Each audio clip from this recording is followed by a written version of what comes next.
I walked in a bathroom one day. My mom taught 5th grade English and history. And she was apparently a really good teacher because her students went on to be doctors and lawyers and, you know, very high-end professions. But I walked in there one day and somebody had written in big black letters, "Miss Parks is a bitch."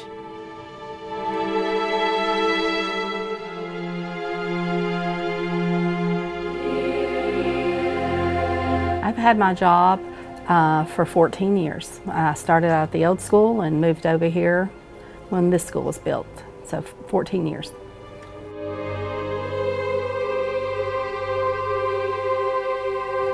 As far as vandalism in the restroom, I have never had anyone in ISS for writing on the walls. I've had a student who tore up something in the bathroom off the wall, but I've never had anybody, as far as I can remember, for writing on the walls.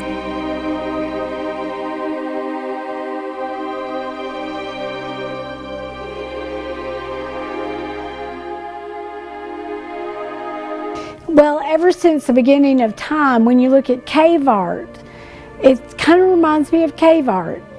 You know, something that people have a need to express themselves, good or bad, positive, negative, neither.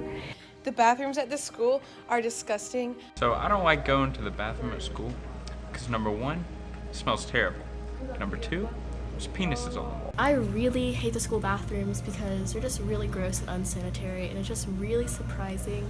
I hate the bathrooms at Signal Mountain.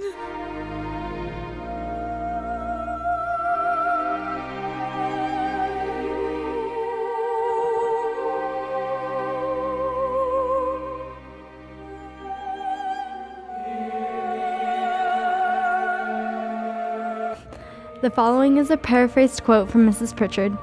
"If a student vandalizes a school bathroom, we try and have the student clean it. Otherwise, we repair the damage and the vandal would be responsible for cost issues. Outside of that, it's case by case. It could result in school or out of school suspension." Well, I think the first step is to get it out in the open. Of course, we don't have cameras in the bathroom. We don't have monitors. So this is the only place people can privately express this deep-seated anger, negativity. Some of them think they're being funny. Some of them are copying other people or answering other people.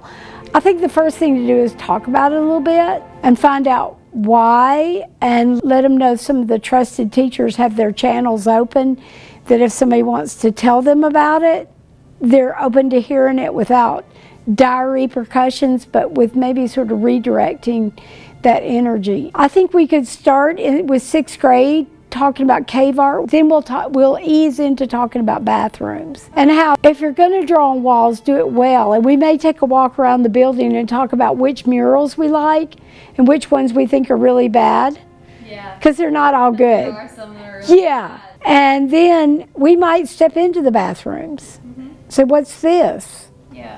And did you have that at Nolan, or did you have that at Thrasher? How do you think, and I see on your ceiling you have a project going on, how do you think projects like this help? Well, Mr. Kelly started it, and it was movies in the beginning.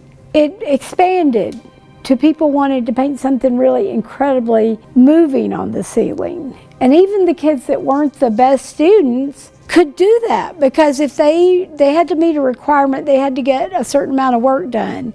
And then the end of the year, after exams or during exams, they could paint whatever they wanted within reason. I didn't let them paint body parts. I didn't let them, except for hands and movie figures, faces and things like that. But I didn't really put restrictions on them.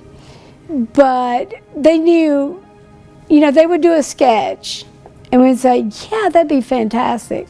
And what do you want to use, and what colors do you need, and stuff like that. And then we just let them use the paint that we had left over from that year, and they created, some of the kids who didn't create much all year really went all out on their ceiling tile. And they come back in here to visit, and they come back and see, oh, it's still up there, you know? Yeah. And we've not painted over any of them. We kept the ones that they did.